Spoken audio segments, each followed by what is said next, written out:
কোনো রকমের ভূমিকা ছাড়াই মূল আলোচনার দিকে চলে যাব। আমি কোরআনুল কারীমের একটি অন্যতম সূরা, সর্বকনিষ্ঠ সূরা, ছোট্ট সূরা, যেই সূরাটা আমরা সকলেই জানি, সকলেই পড়ি। হয়তোবা আমি যখন তেলাওয়াত করেছি আপনারা মনে করেছেন হুজুর কি এমন আলোচনা করবে এই সূরা থেকে। এটা তো আমরা সবাই জানি, সবার মুখস্থ। সবচেয়ে কোরআনুল কারীমের ছোট্ট সূরা, সূরাতুল কাউসার। সূরার নাম কি? সূরাতুল। এই সূরা কাউসার কার কার মুখস্থ আছে? হাতটা তোলেন দেখি। নারায়ে তাকবীর, নারায়ে তাকবীর, আল্লাহু আকবার। হাত নামান। সকলের জানা, তার কারণ এই সূরা যদি না জানি তাহলে তো বিপদ, নামাজই হবে না আমাদের। নামাজ পড়ার জন্য অন্তত পক্ষে যে 2টা 4টা 8টা 10টা সূরা লাগে, তার মধ্যে তো এটা সূরা অবশ্যই জানা লাগে। এই সূরার মধ্যে 3টি আয়াত রয়েছে। বলেন কয়টি আয়াত? 3টি আয়াত, 1টি রুকু, 10টি বাক্য রয়েছে, 42টি অক্ষর রয়েছে। সুবহানাল্লাহ। সূরার নাম হচ্ছে সূরাতুল কাউসার। কোন ব্যক্তি যদি এই সূরাটি সঠিকভাবে তেলাওয়াত করে, সূরার মধ্যে যে কথাগুলো বলা হয়েছে সে অনুযায়ী সে যদি আমল করে, তাহলে আল্লাহ ছাড়া অন্য কারো দিন, অন্য কোনো মতবাদ সে গ্রহণ করবে না। চিৎকার দিয়ে বলেন আল্লাহু আকবার। তাফসীর করতে হলে কয়েকটি বিষয় লক্ষণীয়। আল্লামা কাজী সানাউল্লাহ পানিপথী রহমতুল্লাহ আলাইহি তিনি বলেছেন যে তাফসীর যদি আমরা শুনি, কোরআনের তাফসীর, প্যান্ডেলের মধ্যে অর্থাৎ পোস্টারের মধ্যে থেকে তাফসীরুল কোরআন মাহফিল, অথচ যে আয়াত তেলাওয়াত করলো বক্তা, আধা ঘন্টা, 1 ঘন্টা, 2 ঘন্টা শেষ। ছন্দ, ঘটনা, এটা ওটা দিয়ে আয়াতের সাথে সম্পর্ক নাই। গজল টজল বলে বক্তা চলে গেল। ফাটাফাটি ওয়াজ করেছে। কি ওয়াজ করেছে? ফাটাফাটি। এখন তাফসীর, তাফসীর করতে হবে কি হবে না? তাফসীর করতে হলে আপনাকে প্রথমে সূরা বিশুদ্ধভাবে তেলাওয়াত করতে হবে। 5টি কাজ। সূরা বিশুদ্ধভাবে তেলাওয়াত করতে হবে, সূরার অর্থ বলতে হবে, সূরার সারে নজুল বলতে হবে, আর বাস্তব ব্যাখ্যা যেই সূরা বা যেই আয়াত তেলাওয়াত করবে সেখান থেকে করবে। আর 5ম নাম্বার হলো যে যেই সূরা বা যেই আয়াত তেলাওয়াত করা হলো তার থেকে সে আলোচনা শুনে, সে হেদায়েতের নিয়তে শুনে, সে আমলের নিয়াত করে সে বাড়িতে চলে যাবে। আল্লাহু আকবার। ভাইয়েরা আমার, আমি সরাসরি চলে যাচ্ছি এই সূরার অর্থের দিকে। আল্লাহ পাক বলেন, ইন্না আ'তাইনাকাল কাউসার ফাসাল্লি লিরাব্বিকা ওয়ানহার ইন্না শানিআকা হুয়াল আবতার। আল্লাহ পাক বলেন, ইন্না, নিশ্চয়, আ'তাইনা, আপনাকে দান করেছি, কা, আপনাকে, আ'তাইনা, দান করেছি, কা, আপনাকে, আল কাউসার, হাউজে কাউসার, ফাসাল্লি লিরাব্বিকা ওয়ানহার, অতঃপর আপনি আপনার প্রতিপালকের উদ্দেশ্যে নামাজ পড়ুন। আর 2 নম্বর কাজ হলো আপনি কোরবানি করুন। ইন্না শানিআকা হুয়াল আবতার, নিশ্চয়ই হে নবী, আপনাকে যে নির্বংশ বলে, আটকুরা বলে, লেজ কাটা বলে, মূলই তো সে হলো লেজ কাটা। এই তো সাধারণ অনুবাদ করলাম। এখন আমরা চলে আসি এই সূরাটি কেন নাজিল হলো, শানে নজুল জানতে হবে কি হবে না? সূরাতুল কাউসার। আল্লাহু আকবার। এই কাউসার অর্থ কি? আল কাউসারু হাউজুন ফিল জান্নাহ ওয়া নাহরুন ফিল জান্নাহ। আল্লাহু আকবার। হাউজে কাউসার কি? নবীজিকে প্রশ্ন করা হয়েছিল, ইয়া রাসূলুল্লাহ, ইয়া হাবিবাল্লাহ, হাউজে কাউসারটা কি? আল্লাহর নবীজি বলেছেন যে এই হাউজে কাউসারটা এত সুন্দর, এই হাউজে কাউসারের পানি আহলা মিনাল আসাল, মধুর চেয়েও মিষ্টি, আবরাদু মিনাস সাল, বরফের চেয়ে ঠান্ডা, আবিয়াজু মিনাল লাবান, দুধের চেয়েও সাদা, মানসারিবা, যে ব্যক্তি, মানসারিবা মিনহাব শারবাতান, যেই ব্যক্তি এই হাউজে কাউসারের শরবত 1 ফোঁটা পান করবে, লাম ইয়াজমা আবাদান, জান্নাতে যাওয়ার আগ পর্যন্ত তার আর কোনো পিপাসা লাগবে না। বলেন না সুবহানাল্লাহ।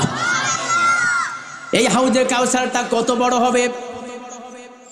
একটা দ্রুতগামী ঘোড়া 1 মাস যদি চলতে থাকে, এই হাউজে কাউসারের বিশালত্ব শেষ করতে পারবে না, এত বড় বিশাল হাউজে কাউসার মণি মুক্তা দিয়ে তৈরি।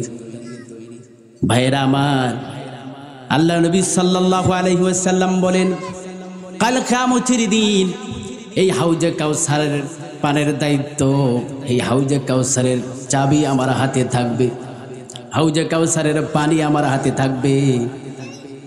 কাল কিয়ামতের দিন আকাশে যতগুলো লক্ষ লক্ষ তারকা, এরকম কোটি কোটি আমার উম্মতেরা, লক্ষ লক্ষ কোটি কোটি উম্মতেরা তারা আমার কাছে আসবে। আমার উম্মতের সংখ্যা অনুপাতে আমার কাছে পেয়ালা থাকবে, আমার কাছে বাটি থাকবে, গ্লাস থাকবে। আমি সেই গ্লাস থেকে হাউজে কাউসারের পানি আমার উম্মতদেরকে বেছে বেছে পান করাবো। সুবহানাল্লাহ। আপনি আমি সেই হাউজে কাউসারের পানি পান করব। হঠাৎ করে আসমান থেকে একটা পর্দা এসে যাবে, দেওয়াল ফিট করে দেওয়া হবে। কিছু সংখ্যক লোক এসে বলবে, ইয়া রাসূলুল্লাহ, আপনি আমাদেরকে হাউজে কাউসারের পানি দেন, আমরা আপনার উম্মত। কিন্তু পর্দা মাঝে ফিট করে দেওয়া হবে। আল্লাহ রসুল বলবেন, কি কারণের কারণটা কি? আল্লাহ রব্বুল আলামিন তখন বলবেন, ইয়া রাসূলুল্লাহ, ইয়া হাবিবাল্লাহ, এদেরকে হাউজে কাউসারের পানি দেওয়া হবে না। যদিও তারা আপনার উম্মত বলে দাবি করে, কিন্তু তারা আপনার উম্মত নয়। তারা শুধু নামে উম্মত, কাজে উম্মত নয়। তারা তাদের জীবনে কোরআন হাদিস বাদ দিয়ে তারা বেদাতি কাজ করেছে, কোরআনের বিরুদ্ধে ষড়যন্ত্র করেছে, কোরআন বিরোধী মিছিল করেছে, মিটিং করেছে। আজকে তাদেরকে হাউজে কাউসারের পানি দেওয়া হবে না। ভাইয়েরা আমার, সেদিন কি অবস্থা হয়ে যাবে? কানা মিকদারুহু 50 আলফ সানা। ওই কিয়ামতের দিনটা হবে দুনিয়ার 50,000 বছরের সমান। পিপাসায় কাতর হয়ে যাবে, পানি পানি বলে চিৎকার করব, পানি দেওয়ার কেউ থাকবে না। ভাইয়েরা আমার, এই সূরাটি কেন নাজিল হলো? আল্লাহ নবী সাল্লাল্লাহু আলাইহি ওয়াসাল্লাম তাফসীরের ভিতরে এসেছে, আল্লাহ নবী সাল্লাল্লাহু আলাইহি ওয়াসাল্লাম ছোটবেলায় তিনি তার বাবাকে হারিয়েছেন, মাকে হারিয়েছেন, দাদাকে হারিয়েছেন, চাচা আবু তালিবকে হারিয়েছেন। তার একমাত্র সান্ত্বনা দেওয়ার মতো স্ত্রী ছিল বিবি খাদিজা। কত কষ্ট করে নবীজিকে আদর করতো, নবীজির দেখাশোনা করতেন। সেই খাদিজা রাদিয়াল্লাহু তাআলা আনহা তিনিও পৃথিবী থেকে চলে গেলেন। চতুর্দিক থেকে নবীজির উপর অপপ্রচার আসতেছে, নবীজি মিথ্যুক, নবীজি পাগল। সাহাবাদের উপর জুলুম নির্যাতন শুরু হয়ে গেছে। আল্লাহর নবীজির এক এক করে 3 জন পুত্র সন্তান আল্লাহ পাক দিয়েছেন। একজন একজন করে তারা পৃথিবী থেকে চলে যাচ্ছে। 4 জন কন্যা সন্তান ছিলেন নবীজির, 4 জন কন্যা সন্তান ছিল, 3 জন ছেলে সন্তান ছিল। একের পর এক 3 জন ছেলে বিদায় নিল। নবীজির আপন চাচা আবু জেহেল, নবীজির আপন চাচা আবু লাহাব, সে টিটকারি করতেছে যে তোমরা দেখো মুহাম্মদের ছেলে সন্তান হয় আর মারা যায়। এই মুহাম্মদ যখন দুনিয়া থেকে চলে যাবে, মুহাম্মদের দ্বীন ইসলাম সবকিছুই নিভে যাবে, দ্বীনের বাতি নিভে যাবে, ইসলাম প্রচার করার মতো কেউ থাকবে না। তার কারণ বাবা মারা গেলে সন্তান তো বাবার উত্তরসূরি হয়। মুহাম্মদের কোনো সন্তান নাই, সে তো আটকুরা, সে তো নির্বংশ। যার বাচ্চা না হয় আমরা তাকে কি বলি? আটকুরা। আল্লাহ পাক সাথে সাথে সূরার 3 নম্বর আয়াত নাজিল করে জানিয়ে দিলেন, ইন্না শানি আকা হুয়াল আবতার। হে নবী, আপনাকে যারা নির্বংশ বলে, লেসকাটা, আটকুরা বলে, মূলত তারাই লেসকাটা। আরেকটি বর্ণনা এসেছে, বিশ্বনবী সাল্লাল্লাহু আলাইহি সাল্লাম তিনি ভরাক্রান্ত হৃদয়ে কাবা শরীফের হাতিমের মধ্যে বসে, কাবা শরীফের দেওয়ালের মধ্যে পিঠটা তিনি লাগিয়ে দিয়ে সেখানে তিনি ঘুমিয়ে পড়েছেন। হযরতে আনাস বলেন, আমরা দেখতেছি নবীদের চোখের পানি দিয়ে টপ টপ করে পানি পড়তেছে, দাড়ি মোবারক ভিজে যাচ্ছে, জমিনের মধ্যে পড়তেছে চোখের পানি। একটু পরেই দেখলাম নবীজি আবার মুস্কি হাসি দিলেন আর বললেন, রে আনাস, তুমি কি জানো এই মুহূর্তে হযরতে জিবরাইল আলাইহিস সালাম সূরা কাউসার নাজিল করে আল্লাহ পাক সূরা কাউসার নিয়ে পাঠিয়ে দিয়েছেন। আমার কানে কানে তেলাওয়াত করে শোনায় গেল। সুবহানাল্লাহ। ভাইয়েরা আমার, নবীজি শুরুতেই কাঁদলেন। দুঃখের কারণে কাঁদলেন, তার বিরুদ্ধে অপপ্রচার চালায় একের পর এক তিনজন সন্তানকে আল্লাহ পাক নিয়েছেন, তিনজন সন্তানকে তুলে নিয়েছেন। নবীজির চোখে পানি, আবার মুখে হাসি। এই হাসি কেন নবী হাসলেন? ভাইয়েরা আমার, বন্ধুরা আমার, এই কাউসার যদি আপনি আমি অর্থ ধরি যে শুধু হাউজে কাউসার, তাহলে কিন্তু নবীজি যে কান্নাকাটি করলেন, আল্লাহ পাক হাউজে কাউসার তো হাসরের মাঠে দিবেন, কিন্তু দুনিয়ার মধ্যে আল্লাহ পাক নবীজিকে কি দিয়েছেন? অর্থাৎ এই কাউসারের মধ্যে ইন্না আতাইনা কাল কাউসার, নিশ্চয়ই হে নবী আমি আপনাকে দান করেছি কাউসার। কাসরত কাউসার, কলিল মানে কম, কাসির মানে অনেক। আল্লাহ পাক বলতেছেন আল কাউসারু খৈরুন কাসির, হে নবী আমি আপনাকে সীমাহীন কল্যাণ দান করেছি। আল্লাহু আকবার। আর সেই সীমাহীন কল্যাণ কি? আন-নাবুওয়াত আশ-শাফাআত, আয় কোরআন। হে নবী আমি আপনাকে আখেরি নবী, সর্বশেষ নবী বানিয়েছি। আমি আপনাকে কোরআন দিয়েছি। এই কোরআন শ্রেষ্ঠ মুজিজা। এই মুজিজা কিয়ামত পর্যন্ত থাকবে। অন্যান্য নবীদেরকে কিতাব দিয়েছিলাম, তাওরাত দিয়েছিলাম, জবুর দিয়েছিলাম, ইনজিল দিয়েছিলাম। সেই সকল নবীরা পৃথিবীর থেকে চলে গেছে, তাদের মুজিজা নিয়ে তারা চলে গেছেন। কিন্তু নবীজি তাকে আল্লাহ পাক কোরআন মুজিজা দিয়েছেন। নবীজি আজ থেকে 1400 বছর আগে চলে গেছেন, কিন্তু এই কোরআন কিয়ামত পর্যন্ত থাকবে। পৃথিবীর কোনো জালিম, কোনো স্বৈরাচার, কোনো অত্যাচারীদের শক্তি হবে না কোরআনের একটা সূরা কি, একটা আয়াত কি, একটা অক্ষর, একটা নোক্তা পর্যন্ত সে পরিবর্তন করতে পারবে না। এটা তো সেই কোরআন। ওয়াস-শাফাআত, নবীজি আপনাকে আমি শাফায়াতের অধিকারী বানিয়ে দিয়েছি।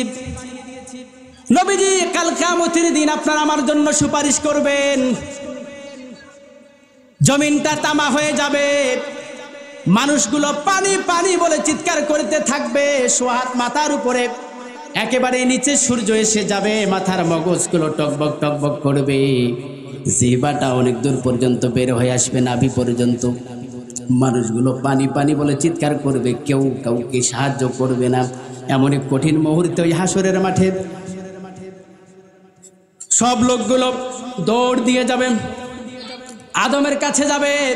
আদমের কাছে গিয়ে বলবে ইয়া আবাল বাশার আনতা আউয়ালুন নাস, হে আবুল বাশার, হে আদম, আপনি তো পৃথিবীর প্রথম মানুষ, ইশফা লানা, আমাদের জন্য সুপারিশ করুন। হযরতে আদম বলবেন না, আমি তোমাদের জন্য কোনো সুপারিশ করতে পারবো না, তোমরা চলে যাও হযরতে ঈসার কাছে, মুসার কাছে চলে যাও। মুসা বলবেন ইব্রাহিমের কাছে, ইব্রাহিম বলবেন ঈসার কাছে, ঈসা আলাইহিস সালাম বলবেন না, তোমরা চলে যাও ইরজি ইলা মুহাম্মাদিন সাল্লাল্লাহু আলাইহি ওয়াসাল্লাম, মুহাম্মদ সাল্লাল্লাহু আলাইহি ওয়াসাল্লামের কাছে চলে যাও, তিনি হয়তোবা তোমাদের জন্য সুপারিশ করতে পারবেন। সকল উম্মতেরা নবীজির কাছে যখন দৌড় দিয়ে যাবে, গিয়ে দেখবে নবীজি মাকামে মাহমুদে সিজদায় পড়ে আল্লাহর দরবারে কাঁদতেছেন, রব্বি হাবলি উম্মতি ইয়া উম্মতি। উম্মতের জন্য তিনি কাঁদতেছেন। আল্লাহ রাব্বুল আলামিন বলবেন নবীজি আপনি সিজদা থেকে মাথা উঠান। দুনিয়াতে যত কান্নাকাটি করার আপনি কেঁদেছেন, এখন আর আপনার কোনো কান্নাকাটি করতে হবে না। তার কারণ আমি তো আপনাকে ওয়াদা দিয়েছি সূরাতুদ দুহার মধ্যে, ওয়ালাল আখিরাতু খায়রুল লাকা মিনাল উলা ওয়ালা সাওফা ইউতিকা রাব্বুকা ফাতারদা। আল্লাহ পাক বললেন নবীজি আমি আপনাকে দুনিয়া অপেক্ষা আখিরাতে অনেক কল্যাণ দেব, যেই কল্যাণ পেয়ে, যেই নিয়ামত পেয়ে আপনি খুশি হয়ে যাবেন। আল্লাহর নবীজিকে বলা হবে ইরফা রাসাকা ইয়া মুহাম্মদ, আপনি সিজদা থেকে মাথা উঠান। নবীজি সিজদা থেকে মাথা উঠাবেন না। আপনার আমার নবীজি কি বলবেন? হাদিস শরীফের এসেছে, তাফসীরে জালালানের ব্যাখ্যায় এসেছে, আল্লাহর নবীজি বলবেন ইদা লা আরদা ওয়াহিদুম মিন উম্মতি ফিন্নার, যতক্ষণ না একজন উম্মত আমার জাহান্নামে থাকবে আমি রাসূল সিজদা থেকে মাথা উঠাবো না। কত বড় দরদি নবী, আল্লাহ পাক বলবেন নবীজি আপনি সিজদা থেকে মাথা উঠান, যাকে পছন্দ করেন সাথে করে নিয়ে জান্নাতে চলে যান। মদিনা যাইতে পারলাম না, মদিনা দেখতে পারলাম না। আল্লাহু আকবার। ভাইরা আমার, আপনার আমার নবীজি তিনি কাঁদলেন আবার হাসলেন। এই হাসি দেওয়ার কারণটা কি, কারণ জানার দরকার আছে না নাই? নবীজি তিনি কেন হাসলেন? আমি কোরআনুল কারীমের কয়েকটা তাফসীর আমি তালাশ করার পরে, দেখার পরে মোটামুটি কয়েকটা কারণ আমি নিয়ে এসেছি। নবী করিম সাল্লাল্লাহু আলাইহি সাল্লাম তিনি কেন হেসেছিলেন? এক নাম্বার কারণ হলো, আপনার আমার নবীজিকে বলা হলো, নবীজি ওই কাফের মুশরিকের আপনার সন্তানগুলো মরে যাওয়ার কারণে তারা বলতেছে নবীজি আপনি চলে যাবেন, ইসলাম প্রচারের কেউ থাকবে না, ইসলাম বিদায় নেবে। কিন্তু আমি আল্লাহ পাক বলতেছি নবীজি আপনার যে এই তিনজন সন্তান ছিল, তিনজন সন্তানকে আমি তুলে নিলাম, এতে আপনার চিন্তার কারণ কি? কোনো চিন্তার কারণ নেই। আজ থেকে কিয়ামত পর্যন্ত লক্ষ লক্ষ কোটি কোটি রুহানি আওলাদ আমি আপনাকে দান করব, যেই লক্ষ লক্ষ কোটি কোটি রুহানি আওলাদ আপনার সম্মান ইজ্জত রক্ষা করবে, আপনার প্রশংসা করবে, আপনার উপর দরুদ পড়বে, আপনাকে সালাম জানাবে। নবীজি আপনি চিন্তা করবেন না, প্রয়োজনে আপনার দিন, আল্লাহর জমিনে কায়েমের জন্য নবীজি সাল্লাল্লাহু আলাইহি ওয়াসাল্লাম নবীজিকে ভালোবেসে, আপনাকে ভালোবেসে আপনার সম্মান ইজ্জত রক্ষা করার জন্য প্রয়োজনে তারা জীবন দিবে, শহীদ হবে, বাতিলের কাছে মাথা নত করবে না। ভাইরা আমার, নবীজিকে বললেন নবীজি এই তিনজন সন্তানকে আমি কেন তুলে নিলাম আপনি কি জানেন? এই সন্তানগুলোকে যদি আমি তুলে না নিতাম তাহলে এই পৃথিবীর মানুষগুলো আপনার মৃত্যুর পরে আপনার সন্তানকে গদ্দিনশীন নবী বানাইতো। আমাদের দেশে দেখবেন পীর মরে যায়, পীরের ছেলে আস্তে করে চেয়ারে বসে যায়, গদ্দিনশীন পীর সাহেব সাজে, ঠিক কিনা বলে? নবীজিকে বলা আছে নবীজি আপনার মৃত্যুর পরে আপনার ছেলেকেও তারা গদ্দিনশীন পীর বানাবে। বাংলাদেশে 48,000 পীর, হক সিলসিলা হক তরিকার পীরের আমরা বিরোধিতা করি না, কিন্তু পীরের নামে যারা ভণ্ডামো করে 48,000 পীর বাংলাদেশের মধ্যে রয়েছে। আপনার বিশ্বাস হয়তো বা হবে না, আমি কোরাবাড়ির মধ্যে গাজীপুরে এক মসজিদের খতিব ছিলাম, আমি জুমার নামাজ পড়াইছি। আমার মুসল্লি একটা মহল্লার মধ্যে 17টা পীর, একটাও নামাজ পড়ে না। এরকম ভণ্ড পীর আছে না? আর পীরেরা আবার গান গায়, গান করে কি করে না, নারী পুরুষ একত্রে মিলে মুর্শিদি গান গায়। মুর্শিদি গান কয় কি কয় না? ওই যে একজন বলতেছে ও মুর্শিদ, ও কান ধরতেছে এখন, নিশিরাইতে কারবা হাসি বাজে, কলবে কলবে মিলে না হইলে আল্লাহ মোহনের আশা ফুরাবে না রে, নিশিরাইতে কারবাসি বাজে। মাশাল্লাহ, গোলাপ বাবা, বিড়ি বাবা, লাঠি বাবা, ল্যাংটা বাবা, ঠিক কি? বিড়ি বাবা আছে, বিড়ি বাবার মাজারে গিয়ে বিড়ি যে টানবে, মহিলা পুরুষ সব যাচ্ছে, আপনারা নেটে সার্চ দিয়ে দেখেন যে বিড়ি বাবা যে নিয়েতে খাবে ভালো হয়ে যাবে। লাঠি বাবা আছে, আবার ল্যাংটা বাবা একেবারে ল্যাংটা, আপেল আঙ্গুর দিচ্ছে, টাকা দিচ্ছে। বলা হলো যে সে তো ল্যাংটা, সে তোমাকে কি দিবে? বলে এখানে আরো অনেক কিছু পাওয়া যাবে। আচ্ছা তোমাকে ল্যাংটা বাবা কি দিবে? যাক, এগুলো আমি নাই বললাম।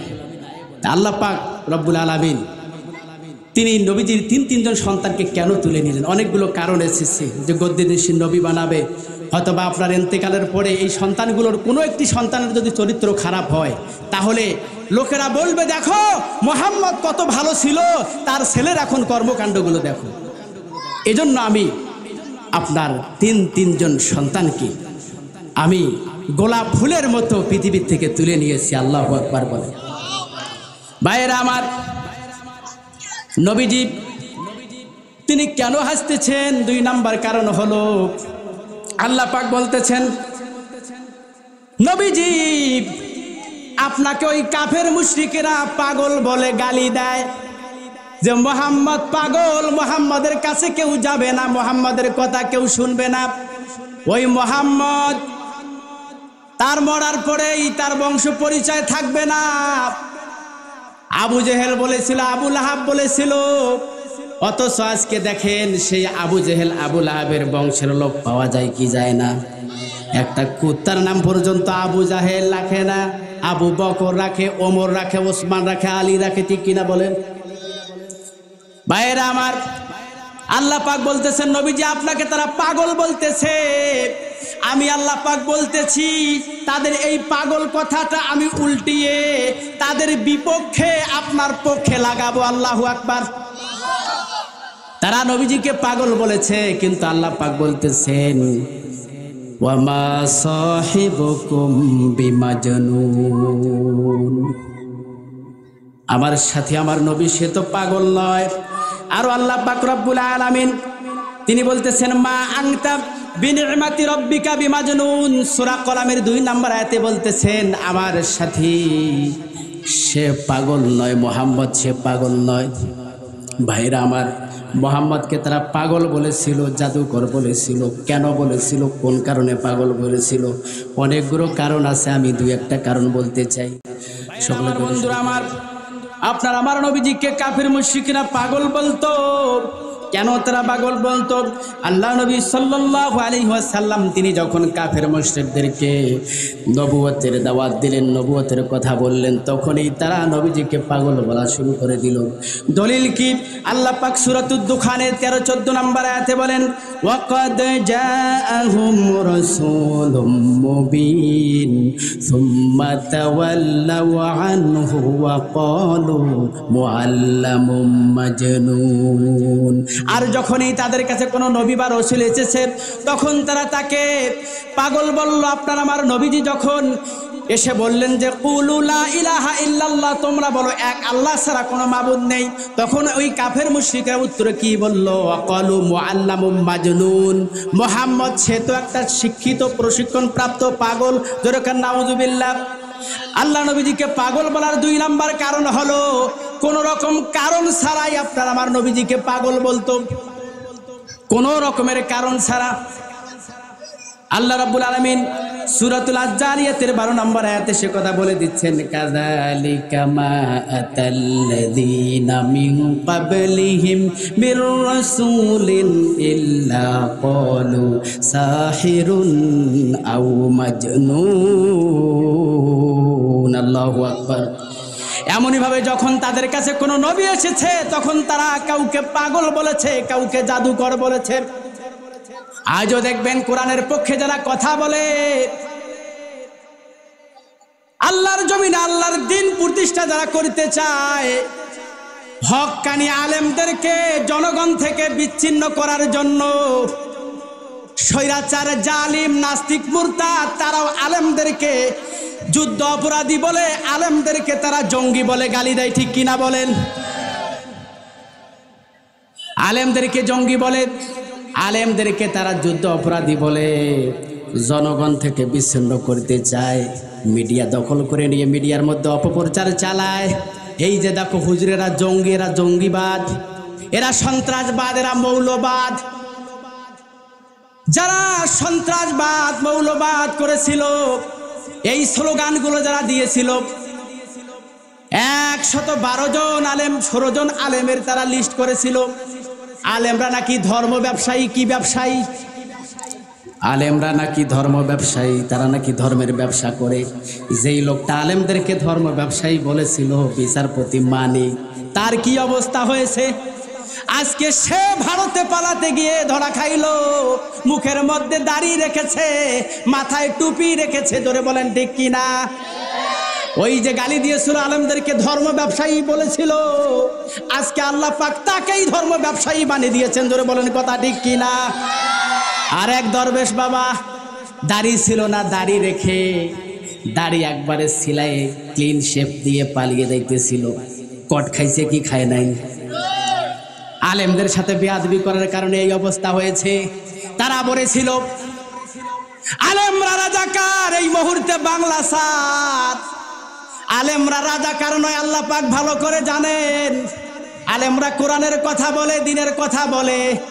আজকে আলেমরা দেশে আছে, যারা এই স্লোগান দিয়েছিল আলেমরা রাজাকার, জঙ্গি, মানবতা বিরোধী বাংলা সার, আজকে তারাই দেশ ছেড়ে পালিয়ে গেছে, ঠিক কিনা বলেন? তাহলে আল্লাহ পাক বলতেছেন নবীজি আপনাকে ওই আবু জেহেল, আবু লাহাব, উতবা সাইবা পাগল বলতেছে, আপনি অপেক্ষা করেন, কিছুদিন পর আমি তাদেরকে পাগল বানিয়ে দেব। আল্লাহু আকবার।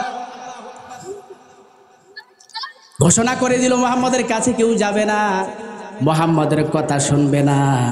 বিদেশ থেকে লোকেরা হজের জন্য গেছে, তাদেরকে বলতেছে মুহাম্মদের কাছে যাও না।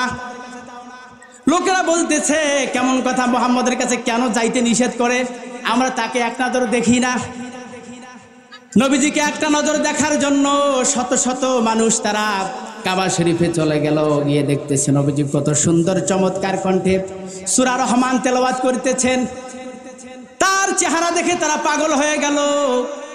এত সুন্দর চেহারা, পাগলের চেহারার মধ্যে ময়লা থাকে, কিন্তু নবীজির চেহারাটা এত সুন্দর, নূর চমকাচ্ছে, দাঁতগুলো থেকে মুক্তার দানা যেন বের হচ্ছে, চেহারাটা চকচক করতেছে, চুলগুলো সুন্দর পরিপাটি করা।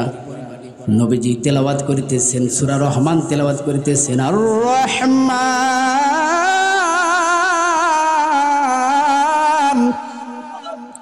আল্লামাল কুরআন খলাকাল ইনসানা আল্লামাহুল বায়ান।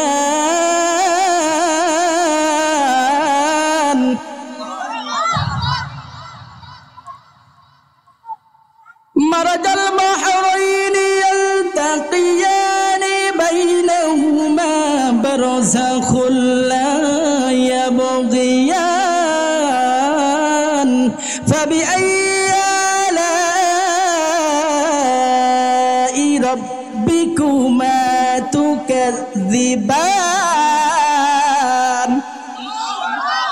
কত সুন্দর তেলাওয়াত। ওই কাফের মুশরিকরা বলতেছে, আরে যেই লোকটার চেহারাটা এত সুন্দর, যেই লোকটার কণ্ঠ থেকে এত সুন্দর বাণী বের হয়, কোরআনের কথাগুলো বের হয়, এই লোকটা কখনো পাগল হতে পারে না। এতদিন নেতারা যা বলেছে, জঙ্গি বলেছে, মানবতা বিরোধী বলেছে, মুহাম্মদের কাছে তোমরা যাবে না, কিন্তু আমরা আসার পরে দেখলাম নেতারা এতদিন যা বলেছে তারা মিথ্যা বলেছে, তারা ভণ্ড, তারা প্রতারক। ধরে বলেন কথা ঠিক কিনা? আজকে বাংলার মানুষ তারা বুঝতে পেরেছে, আলেমদেরকে বলেছিল জঙ্গি, আলেমদেরকে বলেছিল রাজাকার, আলেমদেরকে বলেছিল ধর্ম ব্যবসায়ী। আজকে সেই আলেমরা ক্ষমতায় আসুক, আলেমদেরকে সমর্থন দেব। বাংলার মানুষ আজকে এজন্য পাগল হয়ে গেছে, ঠিক কিনা বলেন? ভাইয়ের আমার, বন্ধুগণ আমার, এই কোরআন যদি ক্ষমতায় যায়, এই কোরআন গিয়ে কি কাজ করবে? এই কোরআন গিয়ে কি কাজ করবে? সে কথাও আল্লাহ পাক রব্বুল আলামিন বলতেছেন। আল্লাহ পাক বলতেছেন, ইন্না আতাইনা কাল কাউসার, হে নবী আমি আপনাকে দিয়েছি হাউজে কাউসার। এই হাউজে কাউসারটা পাইতে হলে দুইটা কাজ করতে হবে। জোরে বলেন কয়টা কাজ? ফাসাল্লি লিরাব্বিকা ওয়ানহার ইন্না শানিআকা হুয়াল আবতার। দুইটা কাজ করতে হবে। এক নাম্বার নামাজ পড়তে হবে, আর দুই নাম্বার কোরবানি দিতে হবে। নামাজ পড়তে হবে। এই নামাজ থেকে আজকে আপনি আমি গাফেল। আল্লাহ পাক বলতেছেন, হাউজে কাউসার যদি পাইতে চাও ফাসাল্লি লিরাব্বিকা ওয়ানহার, তোমার রবের উদ্দেশ্যে নামাজ পড়তে হবে। জোরে বলেন কার উদ্দেশ্যে? দুনিয়ার লোককে দেখানোর উদ্দেশ্যে নামাজ পড়ব না, একমাত্র আল্লাহকে রাজি খুশি করার জন্য আমরা আল্লাহ পাকের কুদরতি কদমে সেজদা দেব। কিন্তু আমরা নামাজ পড়ি লোক দেখানোর জন্য। শুক্রবার নামাজ পড়ি, ওয়াক্তি নামাজ পড়ি না, কেউ শুধু ঈদের নামাজটা পড়ি। যদি ঈদের নামাজটা, শুক্রবারের নামাজটা না পড়ি, ঘরের মধ্যে বউ থাকতে দিবে না। যেটা নামাজ না পড়ি কেমনে থাকে? চোখ সরম, মুখ সরমে আসি, নামাজে দাঁড়িয়ে যাই। এই নামাজ পড়লে কিন্তু আপনি হাউজে কাউসার পাবেন না। আপনি কি হাউজে কাউসার পাবেন? এই নামাজ দিয়ে পাওয়া যাবে না। হাউজে কাউসার পেতে হলে কাঙ্ক্ষিত মানের নামাজ লাগবে। আর যদি আপনি অলসতার সাথে নামাজে দাঁড়িয়ে যান, এই নামাজের মধ্যে যারা মুনাফিক তারা অলসতার সাথে দাঁড়িয়ে যায়, নামাজে দাঁড়ায় হাত চুলকায়, পা চুলকায়, সবার আগে মসজিদে ঢোকে না সবার শেষে মসজিদে ঢোকে, সবার আগে বেরিয়ে যায়। এরকম লোক আছে না নেই? হাদিস শরীফে এসেছে আল মুমিনু ফিল মাসজিদে কা সামাকে ফিল মা ওয়াল মুনাফিকু ফিল মাসজিদে কা তৈরি ফিল কফাস। একজন মুমিনের অবস্থা মসজিদে যখন সে যাবে, পানির মধ্যে মাছ যেমন থাকে, স্বস্তির সাথে থাকে, আরামের সাথে, সে ওই মসজিদের ভিতরে ঢুকবে আর বের হতে চাবে না। ওয়াল মুনাফিকু ফিল মাসজিদে কা তৈরি ফিল কফাস, যে মুনাফিক মসজিদের মধ্যে ঢুকবে পাখির যেমন ওই খাসার মধ্যে ঢুকে, খোপের মধ্যে ঢুকে ছটপট করে বের হওয়ার জন্য, এই মুনাফিক এভাবে মসজিদ থেকে বের হওয়ার জন্য ছটপট করে। ভাইয়েরা আমার,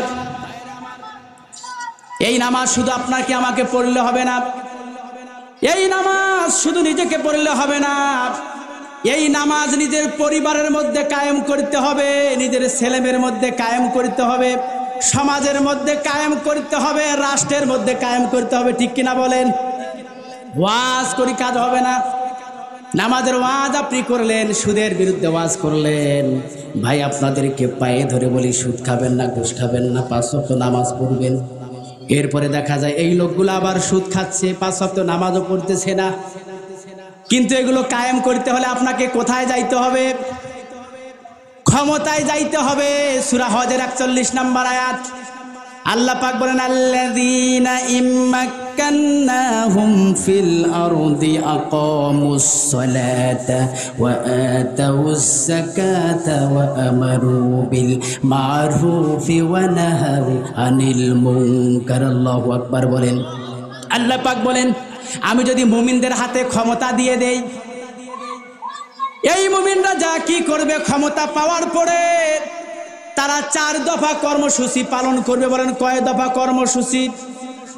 আকামুস সালাত, নামাজ কায়েম করবে, ওয়া আতুজ যাকাত, যাকাত বাধ্যতামূলক করবে, ওয়া আমারু বিল মারুফ ওয়া নাহাউ আনিল মুনকার, ভালো কাজের আদেশ দিবে, অসৎ কাজে বাধা দিবে। এই 4টি কাজ তারা ক্ষমতায় গেলে করবে। আর যদি জালিম স্বৈরাচার ফাসিকরা তারা যদি ক্ষমতায় যায়, তারা কি করবে? এই ফাসিকরা ক্ষমতায় গেলে, এই জালিমরা ক্ষমতায় গেলে তারাও কিছু দফা পালন করবে। তাদের দফাগুলো হলো যে তারা যদি ক্ষমতায় বসে তারা সব দলীয়করণ করে ফেলবে। কি করণ? দলীয়করণ, আত্মীয়করণ, 3 নাম্বার ভারতীয়করণ, 4 নাম্বার বংশীয়করণ, এগুলো তারা করে ফেলবে। আর যদি ইসলাম ক্ষমতায় যায়, ইসলাম ক্ষমতায় বসে বলবে 5 ওয়াক্ত নামাজ বাধ্যতামূলক পড়তেই হবে। অফিসে আদালতে যে যেখানে থাকে নামাজ পড়তে হবে। একজন ওসি সে যদি ওই থানার মসজিদের মধ্যে ইমাম হয়, একজন ডিসি যদি ডিসি অফিসের মধ্যে যে পাশে মসজিদ আছে তার ইমাম হয়, তাহলে ওই ওসি কখনো ঘুষের টাকা, ওই ডিসি কখনো ঘুষের টাকা হাত দিয়ে ধরতে পারে কি পারে না? কখনো সে হাত দিয়ে ধরবে না। এজন্য নামাজ সর্বত্র কায়েম থাকতে হবে, নামাজ বাধ্যতামূলক করতে হবে। নামাজ যদি বাধ্যতামূলক হয়ে যায়, পাপাচার এমনিতেই কমে যাবে। ইন্না সলাতা তানহা আনিল ফাহশাই ওয়াল মুনকার, নামাজ মানুষদেরকে খারাপ কাজ থেকে ফিরিয়ে রাখে। আল্লাহু আকবার। আকামুস সালাতা ওয়া আতাউজ যাকাত, ইসলাম ক্ষমতায় গেলে যাকাত বাধ্যতামূলক করবে। কি বাধ্যতামূলক করবে? যাকাত আপনাকে দিতে হবে। শতকরা 2.5 টাকা হারে যাকাত। 1 লক্ষ টাকায় 2.500 টাকা যাকাত, 1 কোটি টাকায় 2.5 লক্ষ টাকা যাকাত। সমাজের যে লোকেরা যাদের উপর যাকাত ফরজ হয়েছে তারা কি এই টাকাগুলো দেয়? বলেন, এই টাকাগুলো তারা দেয় না। ধানের ওসর আছে, 20 মনে 1 মন, 10 মনে 1 মন দেয়, কিন্তু রাষ্ট্রীয়ভাবে যখন যাকাত বাধ্যতামূলক করা হবে, যে যাকাত বাধ্যতামূলক দিতে হবে, এই যাকাতের টাকা দিয়ে গরিবদের কর্মসংস্থানের ব্যবস্থা করবে, অভাবী লোকদের অভাব দূর করবে, ত্রাণ দিবে। এরকম করে যদি মানুষের এভাবে করে যদি মানুষকে সাহায্য সহযোগিতা করা হয় তাহলে সমাজের মধ্যে সুদ থাকবে না। সুদি কারবার থাকবে বলেন? সুদ থাকবে না। আজকে সুদের লেনদেন, যেখানে যাবেন সুদের লেনদেন। এই সুদ ঘুষ এগুলো বন্ধ করতে গেলে, সুদি কারবারি বন্ধ করতে গেলে আপনাকে ওয়াজ করে কাজ হবে না, রাষ্ট্রীয় ক্ষমতায় গিয়ে যাকাত বাধ্যতামূলক করতে হবে। জোরে বলেন কথা ঠিক কি না?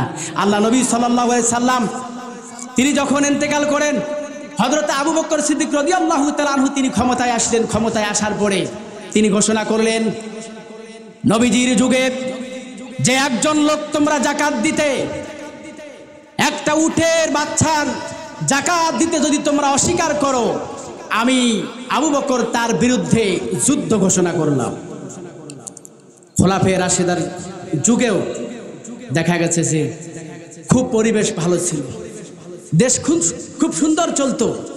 আল্লাহ রাসূল সাল্লাল্লাহু আলাইহি ওয়াসাল্লাম তিনি দেশ পরিচালনা করেছেন। তিনি রাজনীতি করেছেন না করেন নাই? অনেকে বলে যে হুজুরেরা রাজনীতির কথা বলবে কেন? আর রাজনীতির কথা তো আল্লাহ পাক কোরআনের মধ্যে বলেছেন। নবীজি নিজেই রাজনীতি করেছেন। তিনি মক্কা থেকে মদিনায় গিয়ে 10 বছর তিনি রাষ্ট্রপ্রধান ছিলেন, ঠিক কিনা বলেন? খোলাফায়ে রাশেদিন 30 বছর পর্যন্ত রাজত্ব করেছেন। আর আপনি বলতেছেন যে মোল্লারা তারা ক্ষমতায় যাবে কেন? মোল্লাদের দূর মসজিদ পর্যন্ত তারা শুধু মিলাদ পড়বে আর জিকির করবে মসজিদের পাশে বসে, আর মানুষ মরলে শুধু দাওয়াত খেয়ে ঘুরে ঘুরে বেড়াবে। এটাই হলো ওদের কথা। আর আমরা রাষ্ট্র চালাবো, আমাদের মন মতো রাষ্ট্র চালাবো, এই কথা তাদের। অথচ ইসলাম যদি ক্ষমতায় যায়, ইসলাম গিয়ে নামাজ বাধ্যতামূলক করবে, যাকাত বাধ্যতামূলক করবে। আজকে সমাজের মধ্যে দেখা যায় আমরা একজন ইমাম নিয়োগ দেব, ইমাম নিয়োগ দেওয়ার বেলায় দেখা যায় যে ওই ইমামের দাড়ি চেহারা সুরত ঠিক আছে কিনা, কোরআন শুদ্ধ আছে কিনা, বউ তার পর্দায় করে কিনা, কত ইন্টারভিউ নেওয়া হয়, এরপর ইমাম নিয়োগ দেওয়া হয়। 200, 400, 500, 2000 লোকের ইমাম, তার জন্য আপনি এত পরীক্ষা নিরীক্ষা চালালেন। অথচ আপনি যাকে সমাজের লিডার বানাবেন, আপনি যাকে চেয়ারম্যান, এমপি, মন্ত্রী, দেশের সরকার বানাবেন, আপনি ভোট দেওয়ার সময় আপনি দেখলেন না এটা সুদখোর কিনা, এটা ঘুষখোর কিনা, এটা জেনাখোর কিনা, এটা বদমাশ কিনা, এগুলো আপনি তালাশ করেন না। অথচ একজন সুদখোরকে, একজন জেনাখোরকে আপনি যদি সংসদে বসায় দেন, সে কি সুদের বিরুদ্ধে আইন পাশ করবে? সে কি ঘুষের বিরুদ্ধে আইন পাশ করবে? সে জেনার বিরুদ্ধে কখনো আইন পাশ করবে না। কিন্তু ইসলাম যদি ক্ষমতায় যায়, ইসলাম ক্ষমতায় গিয়ে বলবে চুরি যে করবে, ইসলামে আইন চুরি করলে হাত কাটা, চুরি যে করবে সে তার হাত কেটে দাও, এই আইন তারা চালু করবে। বলেন চুরি থাকবে? চুরি থাকবে।